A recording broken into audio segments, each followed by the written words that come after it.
the night sets, one name echoes through London's underworld: the Albanians and their shock troops, Hellbanians. For 15 years, they've muscled from fringe players to power brokers, tightening county lines, cutting out middlemen, and flooding Britain with cheaper, purer product. The old guard kept quiet. The new wave flaunts money, music, and menace, turning notoriety into recruitment and fear into leverage. Behind the swagger are disciplined suppliers, offshore bosses, and a grip on a market worth billions. Police raid, politicians rage, headlines flare, yet the network adapts. This is the new balance of power. Albanian syndicates at the helm, Hellbanians on the front line.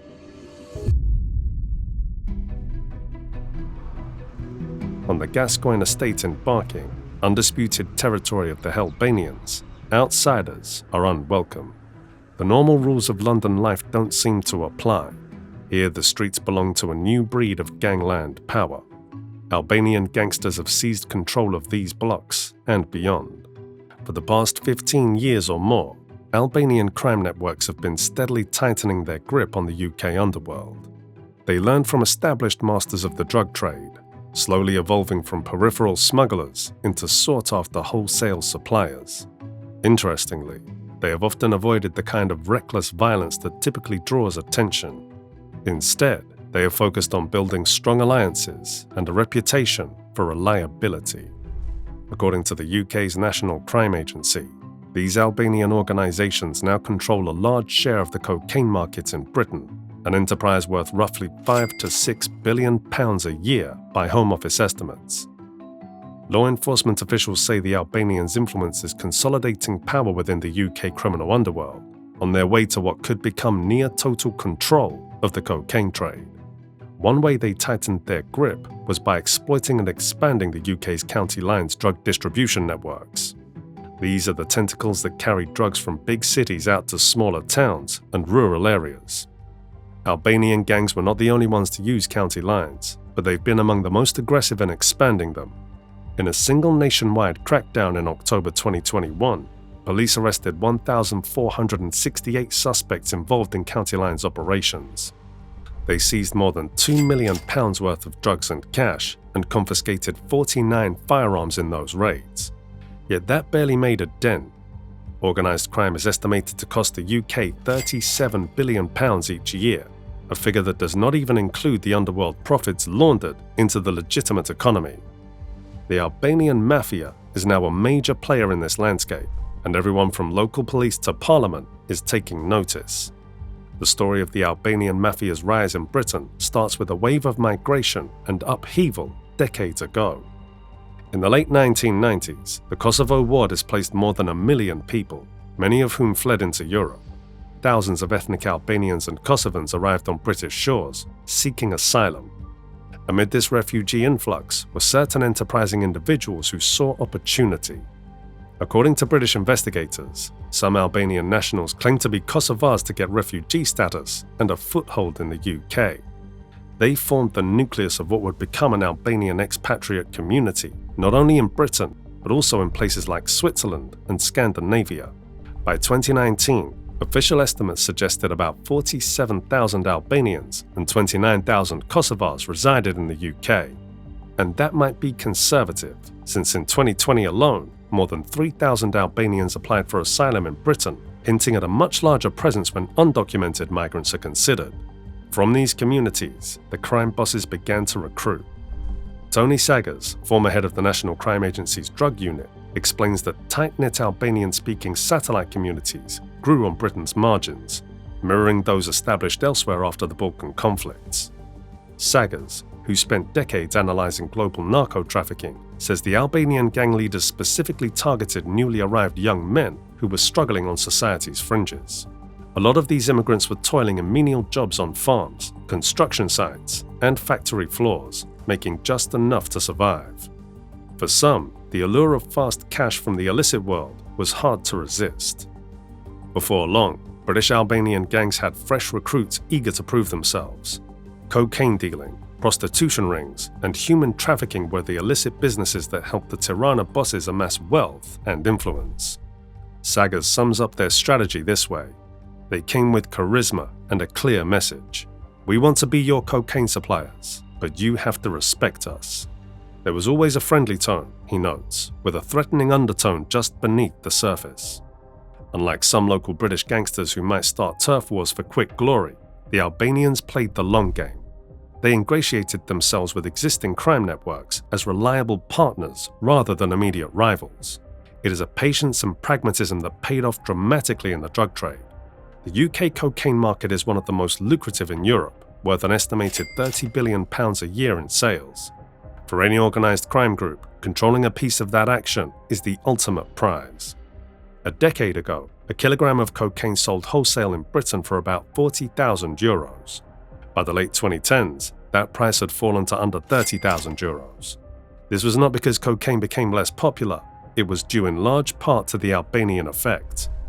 Albanian syndicates deliberately undercut the market, slashing prices while keeping purity high. They could afford to, because they had re-engineered the entire supply chain. For years, the cocaine business had a layered structure. South American cartels sold to European middlemen, such as the Italian 'Ndrangheta, who then passed product to local wholesalers, who finally sold it to street gangs. Each layer took a cut, driving up the price by the time the drugs hit the streets of London or Manchester. The Albanians disrupted that model. They went straight to the source. By negotiating directly with Colombian cartels for multi-ton shipments and cutting out the traditional brokers, they obtained cocaine at astonishingly low prices, sometimes around $4,000 a kilo in the jungles of Colombia. Even adding the costs of smuggling and payoffs, their wholesale cost landed far below what others were paying. British gangs who thought they had a good deal buying from Dutch wholesalers at £22,000 a kilo suddenly found out Albanians were bringing in cocaine at a fraction of that price. With this advantage, Albanian suppliers flooded the UK market with high-purity cocaine at mid-range prices. Customers noticed their product was both cheaper and stronger. The impact was profound. Cocaine in Britain became the cheapest it had been since 1990, and also the purest in a decade. Usage surged, and drug-related deaths hit record levels. Rival gangs initially struggled to compete because their product was weaker and more expensive. In the end, many had no choice but to buy from the Albanians or get squeezed out. The Albanian business model proved so effective that even seasoned observers described it as the kind of pitch any hard-nosed investor would back. The next step for the Albanian cartel bosses was securing the import routes. It is one thing to negotiate huge shipments from South America, it is another to actually get them into Europe without getting caught. Here too, the Albanians showed shrewd strategic sense. They forged alliances with the Italian 'Ndrangheta rather than fighting them. Mafia scholars note that the Italians now consider the Albanians as equals and partners. By teaming up, the Albanian Maffia gained something priceless: access to Europe's major ports. Rotterdam in the Netherlands and Antwerp in Belgium are the entry ports for a huge share of Europe's cocaine. Together, these ports employ hundreds of thousands of people, and among them are an unknown number of insiders quietly working for organized crime. With the 'Ndrangheta's existing corruption networks and the Albanians' relentless drive, criminal groups infiltrated key positions in port operations from the docks to customs offices. By the late 2010s, Albanian gangs had expanded their influence upstream, right at the global supply level. Analysts described Belgium and Holland as key nexus points for the Albanians, where cocaine is consolidated and dispatched onward to the UK. The results of this logistical coup were evident in several record-breaking seizures.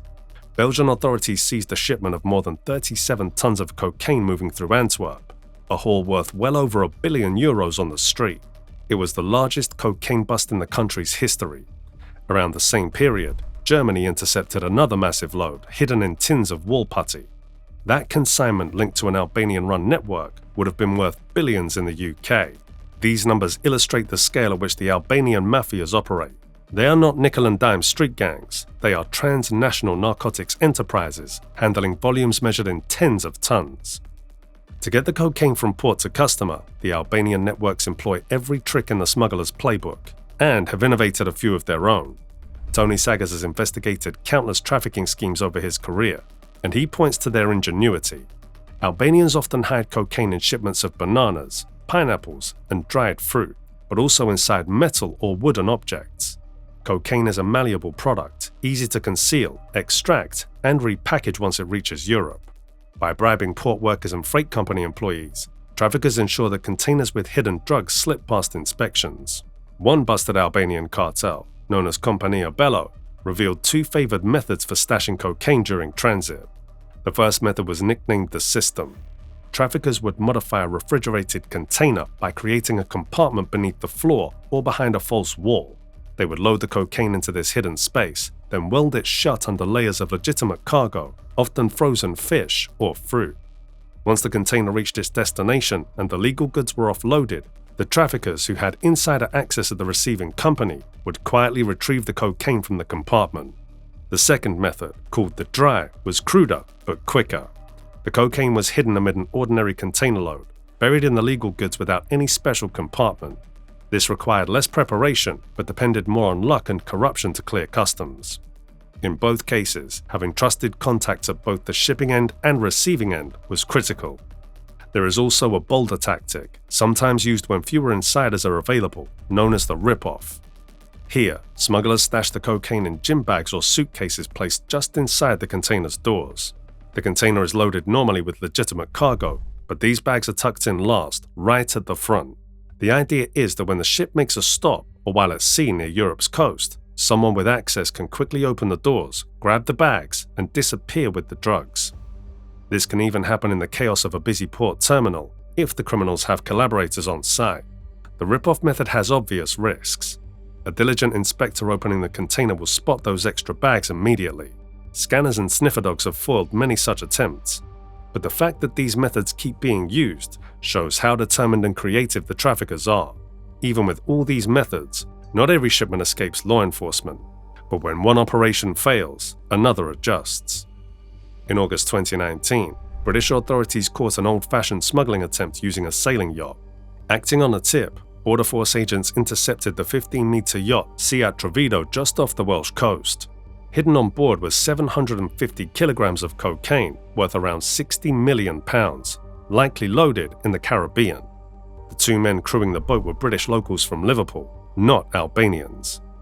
They had purchased the yacht in Mallorca for £50,000 and tried to blend in with ordinary pleasure craft crossing the Atlantic. It did not work. Both were arrested and later sentenced for drug importation. The case made headlines, but it also underscored a point. As the competition stiffened, even British smugglers were taking cues from the Albanian playbook or working on their behalf. For every yacht that is caught, others might slip in undetected, especially those run by more sophisticated Albanian crews. Investigators have seen increased use of private yachts and small craft delivering loads to England's south coast during summer, as well as creative methods like hiding cocaine in cars coming through ports. By the early 2020s, the Albanians had established a complete pipeline from coca farms in South America through container ports in Europe down to the street corners of London. On those street corners, a new twist emerged, a generational clash within the Albanian underworld itself.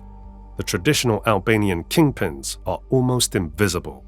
They prefer quietly running the show from villas in Tirana or safe houses in the EU, avoiding public displays that attract police or media attention.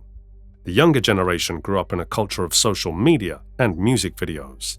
They want the world and their rivals to see their power. Nowhere was this more apparent than with a gang called Hellbanianz. Based in Barking, East London, the same Gascoigne estate mentioned earlier, Hellbanianz is a crew of young Albanian British gangsters who turn themselves into an online brand. On social platforms, they post music videos and photos flaunting Ferraris and Lamborghinis, roaring through narrow estate roads. Members in designer clothes posing with stacks of £50 notes and gold Rolexes. In some videos, masked members wave automatic weapons and boast in Albanian language rap about their dominance. This flashy image is part recruitment, enticing disenfranchised youth with the promise of a glamorous gangster lifestyle, and part intimidation signal to competitors. Locally, Hellbanians have a reputation for violence and have been explicit that they are ready to use force to defend their turf. As fearsome as they appear, Police say Hellbanianz occupy the bottom rung of the Albanian Maffia ladder. They are essentially the retail street dealers and enforcers working for bigger suppliers. Their antics have not gone unnoticed by authorities. In 2016, a major operation against Hellbanianz saw several key members arrested. 3 young men were convicted and handed prison sentences totaling 42 years. One ringleader, Tristan Aslani, crashed his car while fleeing police. Officers found an Uzi submachine gun and £6 million worth of cocaine, and he was sentenced to 25 years for drug and firearm charges. That cachet confirmed that Hellbanianz, for all their online swagger, were deeply tied into the larger drug supply chain. Crucially, the rise of Hellbanianz signaled the cultural schism between the old-school Albanian mobsters and the new wave. The older generations of Albanian organized crime have a low profile. They do not like to attract that level of attention. Seeing teenagers in London dancing on YouTube with supercars and guns, essentially announcing their presence, is the last thing the secretive bosses want. British investigators worry this could lead to friction and internal conflict. The veterans might try to rein in or eliminate the hot-headed upstarts to protect business. The younger gangs, eager to prove themselves, might resort to more brazen violence to claim respect. Analysts warn that Britain could see a new generation of Albanian criminals willing to use firearms openly on the streets. Not everyone is convinced that Albanians run the entire show. Some experts urge caution against exaggeration. Fagiona Medini, an analyst with the Global Initiative Against Transnational Organized Crime, points out that while Albanian gangs are very active, they are not the only players in the UK cocaine scene. She notes that Italian, Dutch, Nigerian, and other organizations are also deeply involved. She argues that some media coverage has created a climate of stigma that paints all Albanians as criminals, which is misleading and harmful to the wider community. The numbers bear some nuance. Albanians are now the single largest foreign nationality in UK prisons, but that accounts for roughly 1,500 inmates, about 10% of the foreign prisoner population. Significant, yes, but not overwhelming. Many of those are low-level offenders. To address the problem, the British and Albanian governments struck a deal mid-2021 to transfer convicted Albanian inmates back to Albania to serve their remaining sentences. This was partly to alleviate pressure on UK prisons, and partly a signal to Albanian gangs that Britain would not hesitate to ship convicted compatriots out. By 2022, the issue had become deeply political. A spike in migrants arriving from Albania by small boats across the English Channel led to inflammatory claims from some officials. The rhetoric triggered diplomatic pushback from Albania's leadership, which accused the UK of scapegoating Albanians to distract from domestic policy failures. The dispute underscored a reality. The term Albanian Maffia had become part of the British public discourse. It highlighted the fine line officials must walk, cracking down on criminal networks without vilifying an entire nationality or harming cooperation with Albania. Under the glare of this spotlight, Albanian crime syndicates in the UK have adapted. There are signs some of the big bosses are shifting operations offshore to lie low. Reports have suggested that leading figures of Hellbanians left Britain for Dubai, a favoured haven for international gangsters. By relocating, they can continue coordinating shipments and finances from a distance while letting lower-level operatives take the risks on the ground. It is a strategy other crime groups have used when heat rises at home. No matter where the kingpins sit, one challenge remains constant: laundering the huge profits pouring in from narcotics, prostitution, and other rackets. Here again, Albanian networks have proven resourceful. They keep their assets well hidden. Their methods range from simple to highly complex. On the simple end, there's the old-fashioned cash smuggling. It is not uncommon for couriers to carry suitcases of cash on flights out of London to Albania or nearby countries. Smaller amounts can be wired through services like Western Union or MoneyGram in multiple transactions to avoid detection. Investigators note that many money transfer shops have been infiltrated. Workers are bribed, and hundreds of thousands of pounds can be converted into small volumes of euros and smuggled out of the UK.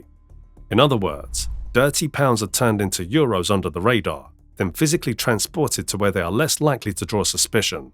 The big money laundering involves global choreography. Albanian crime lords have tapped into the same shadow banking systems used by other international cartels. One scheme involved Chinese underground bankers acting as middlemen, a method also favored by some Mexican and Italian traffickers. It works on a reciprocal need. A cartel in Colombia sits on mountains of cash from cocaine sales, money that is impossible to wire into a bank without triggering alarms. Meanwhile, in China, a wealthy business person has millions they need to move out of the country to evade currency controls. The underground banker connects them. An Albanian broker in Europe needs to pay a South American supplier $5 million for a cocaine shipment. Through contacts, he reaches a Chinese financial broker operating in Europe's criminal milieu. That broker has a counterpart in Latin America and clients in China wanting money abroad. The broker gives the Albanian a code word and a phone number, sometimes even a serial number of a $1 bill as a credential.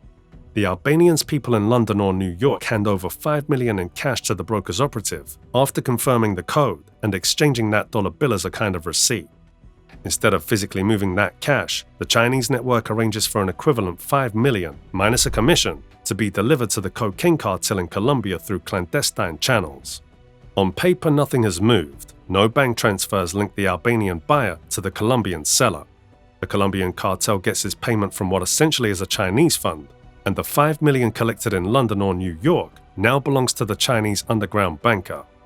That money can be quietly deposited in Chinese accounts or used abroad by Chinese clients. Meanwhile, the Albanian trafficker settles his debt to the cartel completely off the books. Later, that same network might help him launder UK profits by purchasing assets via Chinese intermediaries, which are then resold to generate clean money. It is extraordinarily hard for authorities to trace these arrangements because they exploit gaps between jurisdictions and piggyback on the illicit financial flows of other criminals. It is a system built on trust and global networks, without needing traditional banks. Not all laundered money goes through elaborate schemes. A lot of it is washed in plain sight in the UK. Consider the ubiquitous hand car wash. Across Britain, numerous car wash businesses charge cash and keep vague accounts. According to the National Crime Agency, Albanian gangs own hundreds of car washes around the country. These can be perfect fronts. They handle lots of cash and seem ordinary. Investigators recall visiting semi-abandoned petrol stations where a car wash is operating with half a dozen workers, but very few customers. It is a cover to launder money, and it is also used to recruit new people. If an Albanian teenager washes cars 10 hours a day for below minimum wage, and a gang boss offers £500 to drive a package to Manchester tonight, that offer is tempting. Many accept, graduating from casual labour to the criminal courier circuit. It is a low-risk way for the mafia to identify and test who is willing to break the law for extra cash. If someone disappears with the package or talks too much, the gang knows where he worked and who his friends are. Beyond car washes, Albanian crime groups invest in nightclubs, restaurants, construction firms, and barbershops. Any enterprise that can mix illicit earnings with legitimate revenue. London's property market is also a favoured destination for dirty money, as it is for other international mafias. Layers of shell companies and offshore accounts make it difficult for investigators to pin down ultimate beneficial owners. By the time suspicious funds are noticed, they have often already changed hands and been camouflaged through multiple transactions. With vast resources, a pipeline to producers, and a foothold in communities, the Albanian Mafia's rise presents a formidable challenge to British authorities. Analysts ask how far they can go. Could they monopolize the drug trade in Britain? Could their presence lead to a new era of violent gang warfare? The answer may partly depend on external forces, like Brexit. The UK's exit from the EU has prompted shifts in trade and border policies. If those shifts make it harder to bring cocaine through Netherlands or Belgium, Albanian traffickers might focus on routing shipments directly into UK ports. British ports like Felixstowe, London Gateway, or Portsmouth could see increased attempts at smuggling. With that comes the risk of the kind of corruption and violence that has plagued ports in mainland Europe. Observers warn that Britain could see port corruption rise and gun crimes spill over, similar to the murders and shootings that have erupted in places like Amsterdam, Rotterdam, and Antwerp, when gang feuds intensify. Britain has largely avoided such extremes so far, but there is no guarantee it will continue to. For now, an uneasy equilibrium holds. The Albanian Maffia in London and across the UK has grown powerful, but not completely unchecked. British law enforcement has adapted with new approaches, from targeting upper echelons with conspiracy charges, to greater cooperation with Europol and Balkan police forces, to investing in better border technology. Community leaders in Albanian populated neighbourhoods are working to offer alternatives to youth so they do not get lured by gang culture. Public scrutiny in media and politics has put pressure on the gangs. They know that every flashy supercar or brash social post could result in a surveillance operation or a dawn raid. Some gangsters decide it's wiser to keep their heads down or leave the country for a while. Nevertheless, the Albanian Maffia has dug into London's underworld in a way that will not be easily reversed. They have shown an ability to evolve. If open showmanship brings heat, they retreat into the shadows. If one smuggling route is closed, they find another. As long as Britain's demand for cocaine remains high and profitable, someone will fill that supply. Right now, the Albanians have positioned themselves at the forefront of that supply chain. On the Gascoigne estate, the shadow of the Albanian Maffia is visible in the expensive cars that sometimes roll through the narrow streets at dusk, in the wary glances of locals who know not to pry, in the graffiti tags that mark gang loyalty. Residents say older neighbours do not stay out late anymore. The estate changes when the sun goes down. It is in micro-environments like this that the battle for Britain's streets is quietly playing out. Whether the Albanian gangs entrench and expand their hold, or whether increased crackdowns and community pushback weaken their influence, will shape the character of London's streets in the years to come. One thing is clear, this is not the London of old, and a new chapter of gangland history is being written in real time.